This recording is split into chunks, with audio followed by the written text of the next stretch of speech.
Hi, this is Camila Beltran, and this is the first episode of The Launch Lounge. A lot of you may know me as a web designer, and I love online tools and helping people launch businesses online. And basically, I help you launch online. But what you probably didn't know is that I'm not only passionate about those things, I am passionate about business itself.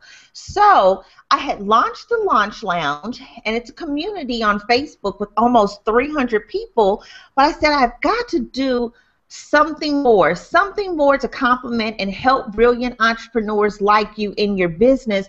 So I wanted to start a series of interviewing people, talking about interesting topics about running business, your lifestyle, and bringing on some amazing people to talk to you. And then you shoot over to the community at thelaunchlounge.com, and we can talk about those things. So for the first episode, we are going to talk about how to avoid building a business you hate. I know that sounds crazy, but how to avoid it.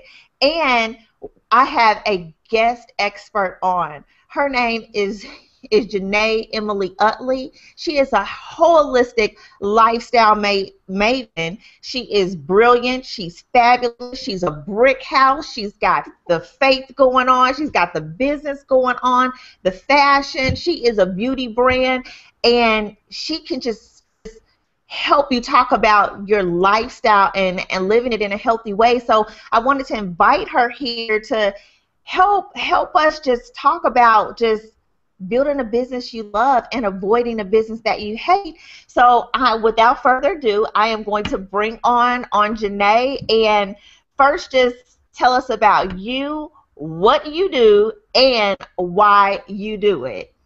Okay, first of all, I'm so excited to be here. Thank you. Oh my God, you gave me so many compliments. Thank you so much. But I'm so excited. So yes, my name is Jena Utley. I own an online fitness boutique. So what I do is I really specialize in working with womenpreneurs of faith who are really ready to take their bodies to the next levels, but not just their bodies, but their lifestyles. Because what I find is that when you are really passionate about your fitness, it really does transcend to the mental component and the spiritual component. So I'm a woman of faith. So a lot of what I do and a lot of what I believe in stems from that. So that's kind of heavily infused into my brand, into my business, into my mission, into everything that I do. So I'm really just excited to work with womenpreneurs who are really just ready to take their bodies to that next level, and also have a life that complements that as well. Awesome. So as a holistic lifestyle maven, what has been your experience with entrepreneurs and the experiences that they have had trying to build a business that they love? Mm-hmm. Women who I've come in contact with who are entrepreneurs, as well as myself, I can speak from a place of, this is where I was.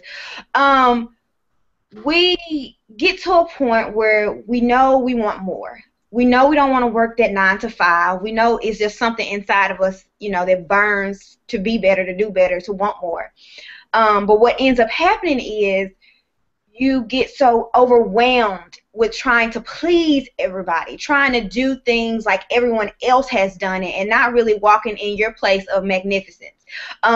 You start to, well, they did it that way, so I want to do it that way. And when I talk to people, I find that since I've launched out and joined this entrepreneurial journey, I get a lot of people who come to me who want to be entrepreneurs, and I think it's just funny how that works out. But they have these gifts and they have these dreams, and I listen and I hear them talk, and I could hear kind of that nervousness or even that fear for them to truly be who they want to be and truly kind of establish businesses that they really want to have, and not worry about what mama gonna say, what their friends are gonna say, or even what society has to say about what they really want to do. And I can say that for me, since I started off in the fitness industry, I felt like I had to do everything that everybody else was doing. So I had to take on every client. I couldn't say no to anybody. I couldn't say no to anything. I couldn't say no to any opportunity because I felt like that's what I had to do. That's what I was supposed to do to grind it out to be successful. And I'm just really finding out that's not the case at all. Did I answer the question? You did answer the question. And it sounds like what happens is that an entrepreneur has a dream, and they may have the fear, and if they get past that fear, they go ahead and they set out to make that dream come true. But what happens is you get online and you see people who kind of offer the same things that you offer, and a lot of times you could go ahead and hire a business coach, and they can tell you maybe how you should do things, how you ought to do things, how other people have been successful in that same place.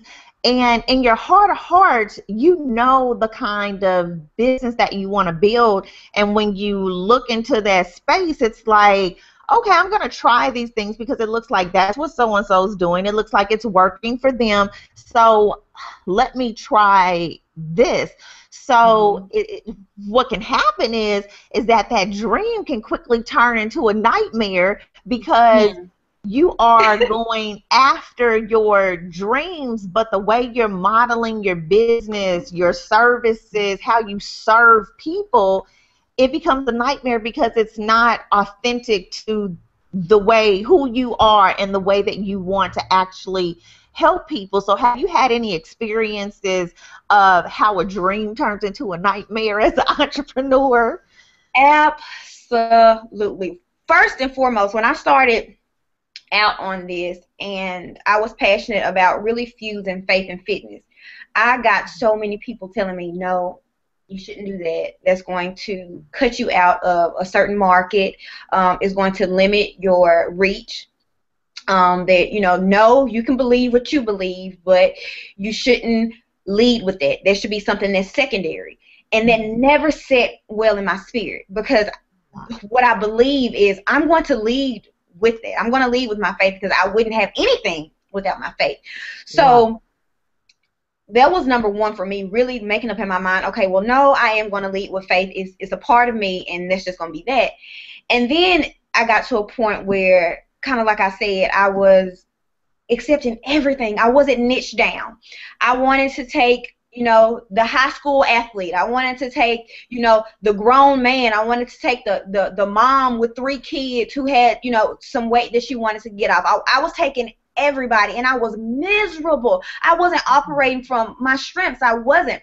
I'm very good at, getting people excited, motivating people, but to do that, from 5:30 in the morning to 8 o'clock at night, it's draining. It's so draining. And I was trying to be everything to everyone because I thought this was what I was supposed to do. I thought this was how you become successful, and I was miserable. It was a point where I would wake up in the morning and like I would feel this physical knot in my stomach because I was like, I know I was put on this earth. My purpose is so much tied to fitness, but I'm not happy.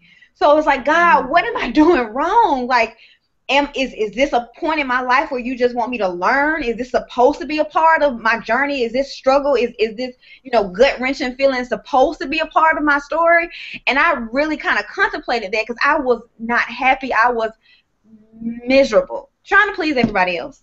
Oh, right. And that can affect you mentally, spiritually, emotionally, because you are living a lifestyle that is totally opposite of what you want to be doing. And when you're an entrepreneur and that's the way that you get paid, and you pay your bills, and you pay pay for your kids' food and clothes, and it's like, okay, I have to do these things. And I've had that experience as a web designer. there's a lot of people in fitness, there's a lot of people in web design, and there's an idea that you should do things a certain kind of way. And a lot of times an entrepreneur wants to think about their business model up front.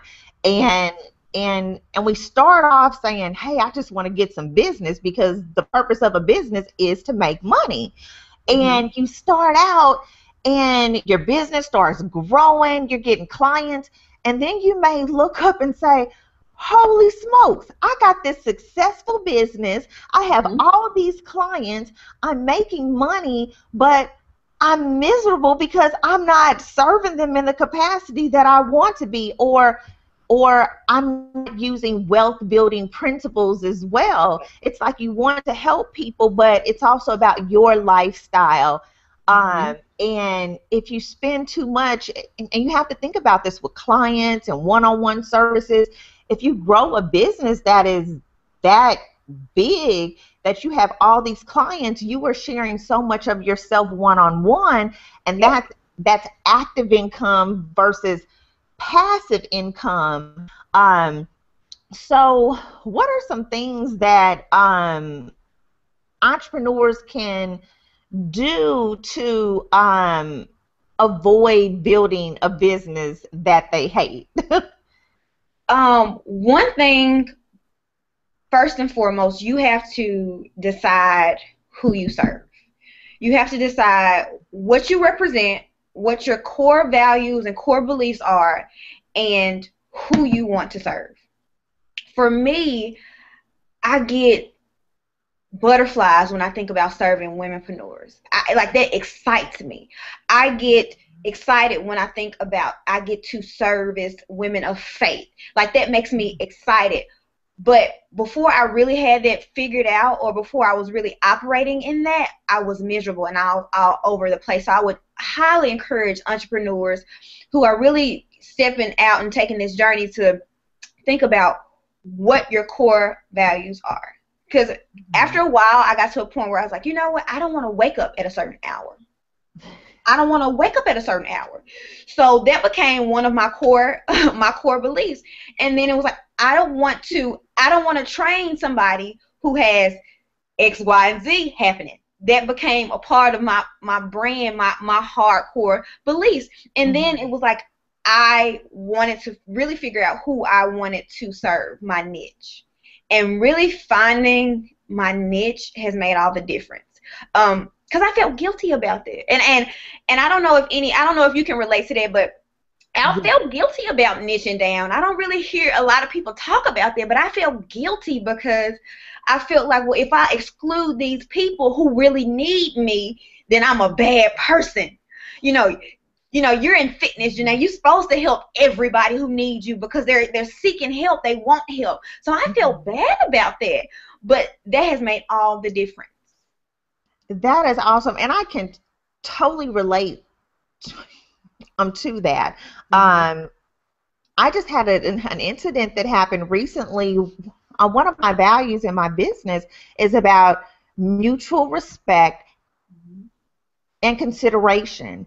And as much as I respect my clients and I consider them and I go above and beyond for them, I want my clients to feel that same about me, about I'm respecting my time, and that's a value there. And I had a client that had reached out that was like, well, we want someone who's available weekends at any time that we call. And I'm like, no, I'm not quite the right fit for that, because one of my values is the respect of time, the way that I respect other people's time. I feel like personal time is important. But then in web designing, there are so many different kind of clients that are in different industries, and you can feel bad saying, well, these aren't the people that I want to serve, or I've been called to serve, to actually work with.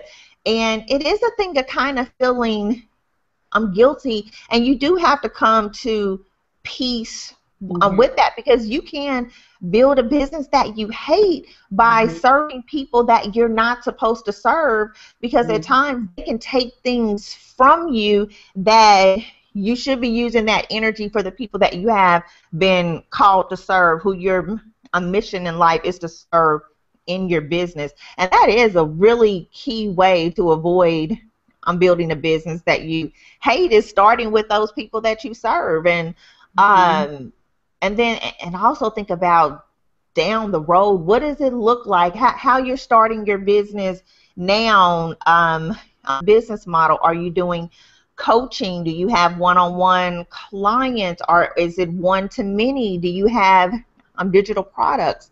Think about if you had 100 of what you're trying to sell, what that looks like in your personal life. If you had 100 one-on-one clients, you'd be going crazy.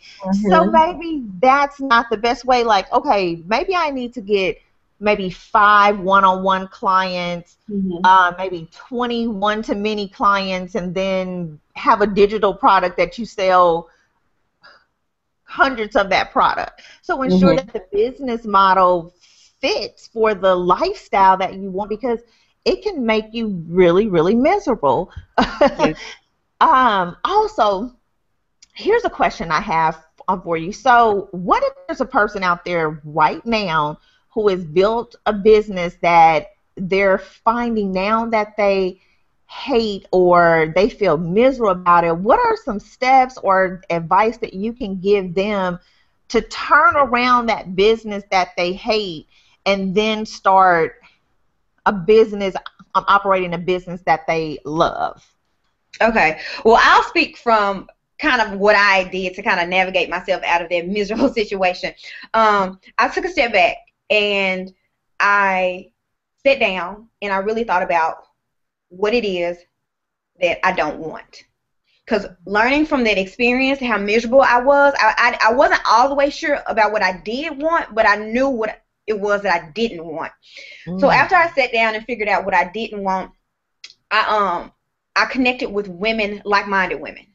So women who were trying to make those digital products, you know, masterminding, getting good information from people who had been where I was. So getting some very, very good counsel, figuring out what it was that I did not want. And then from there, I was honest with myself and I started being honest with other people. So for me, it went from, yes, it is fitness, but for me, it's more about a lifestyle. So it was me introducing how, you know, you have to be fit physically, but you also have to be fit spiritually, and you also have to be fit mentally. So it was me talking, using those as talking points and talking to my community. Like, hey guys, you know, this is what I have going on, or I was reading this, you know, Bible verse, and this is kind of what I got from it. You know, let me know what you got from it. So it was kind of knowing what I didn't want, which kind of helped me learn what I did want, and talking to those things that I did want in my community. So they weren't kind of caught off guard. So when the switch started happening to me really transforming out of what I hated, that people weren't like, Janae, you forgot about me. You just dropped me. You left me. You kicked me to the side. It's like, no, I'm gonna do this. This is happening. I'm going to take you on this journey with me, but this journey is happening. And me, when more opportunities presented themselves, because I had opportunities, I would just turn stuff down. I had to get comfortable with turning clients and opportunities down because it didn't fit. That's scary too. Oh, it is. It is, because then you have to remember, you don't want to feel guilty, you don't want to feel bad, but you have to be true to you. So anyone who's like operating in a business that they don't love, I hated it. I don't use that word very often, but I hated it. You have to be honest with yourself. You have to figure out what you don't like. You have to connect with like-minded women or men. And then from there, you have to help people come on the journey with you through the transition. And then you have to, if people and opportunities come your way that don't line up with the new direction that you are headed, you got to be okay with saying, you know what, this isn't a good fit for me, but I can refer you to X person. So that's kind of what my situation, how that went down. I love that. I love that. And it's also a part of I'm getting past the fear, because you have to go on a new journey and get outside of your comfort zone to actually build a business that you love and to get away from a business that you possibly hate. So that was really good, Janae. So because you are a holistic lifestyle maven, can you share some ways that entrepreneurs can create balance in their lives to live healthy lifestyles? Because sometimes you can build a business that you hate because you can't get up and go get something to eat, or you can't walk around the block. So what are some ways that people can get that balance, that work-life balance, so they're in love with their business and they're in love with their life as well? I think what's important to remember, especially for entrepreneurs, is that you have to treat your body like gold. Your business is it's an avenue for you to make income, but your body is the real money maker. And you have to keep your priorities together. Say that again. Your body is the real money maker. Your body is the real money maker. If your body isn't functioning at optimum capacity, your work suffers, your relationship suffers, your if you have kids, treating them and loving on them, that suffers, your relation, everything suffers. So it's a matter of priority and really understanding that your body is precious.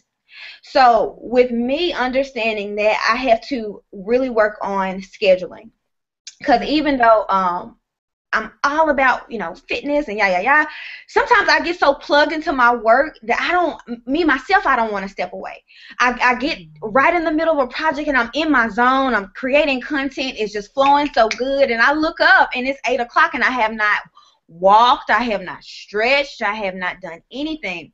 So with me, I had to get a schedule. And I found out with me, the best thing for me to do is get it in the morning. So I wake up, I spend a little time with God, and then I get my workout in. Whether there's a walk, sometimes I like walking and reading, sometimes I'm running, sometimes it's a combination of walk, running, and lifting. I get it in. So it's important to schedule your workouts in, or your walks or whatever, just like you would schedule an appointment with a client. You have to realize that your body and the appointment you make with your workout is more important than the appointment that you have with the client. It's all a matter of mind shift. It really is. Because what some entrepreneurs don't realize is that when you treat your body right, it functions right. You concentrate better. You're more efficient. Things that would have taken you 6 hours might take you 1, because your brain is clicking on all cylinders. You feel good. You're more confident. And everybody knows when you're more confident, everything is better. Food tastes better when you're confident. Sweatpants look better when you're confident. You can have absolutely. Everything is better when you're confident. And working out and scheduling it in definitely helps. Okay, that was really good advice. I mean, I picked up some tips there too, so that was so good. And I hope people are taking this in, because you just have to have that work-life balance. So you have given us just some really awesome, great tips and points that people can walk away with and start implementing in their business to build businesses they love, avoid building businesses that they hate, and having that work-life balance. If there was one piece of advice that you want to leave people with, what would that be?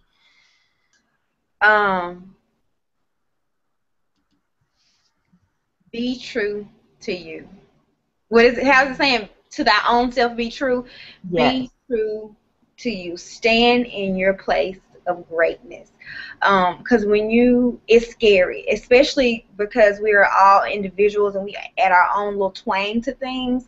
If people have never seen a twang, like a twang that you present, they might not understand it, and they might not be so quick to come into agreement with that thing. So being true to you is so important, because in essence that will help you avoid building a business that you hate. And I'm not saying that it's easy. I'm not saying that it's something that'll happen overnight. It's a continue for even for me. It's something that I'm continually practicing. But stay true to yourself, because the end reward is awesome. You know, no little stress. You don't have to dig yourself out of a hole. So yeah, just be true to you. I love that. Be true to you. So, where can we find you on social media? Are you on Instagram, Twitter, Facebook? Let us know where you're at so we can follow you. I'm pretty much on all social media at the Fitness Gym. Gym is spelled JEM, but really the big party with me is on Instagram and YouTube. So that's where I spend most of my time. That's where most of my interactions happen. That's where most of my like in-depth conversations, not in-depth, but whatever. That's what that happens. So YouTube and Instagram, you can find me at The Fitness Gym, TheFitnessGem. And then you can check out my website, and my website is just my name, Jena Emily Utley, Jena Emily Utley. Or you can just type in thefitnessgym.com too, and you'll get me as well. Awesome, awesome. Well, thank you so much for your time. I mean, this was awesome because these are the things that I feel like people don't talk about enough. It's all about the grind. It's all about the hustle. So this was just so good. I thank you again for your time. It has been so amazing. If you had some big takeaways here, go ahead and leave a comment, or just head over to the launchlounge.com and connect with other brilliant entrepreneurs where you can network and mastermind online. And this was an amazing first episode, and I look forward to seeing you all again. Have a blessed day.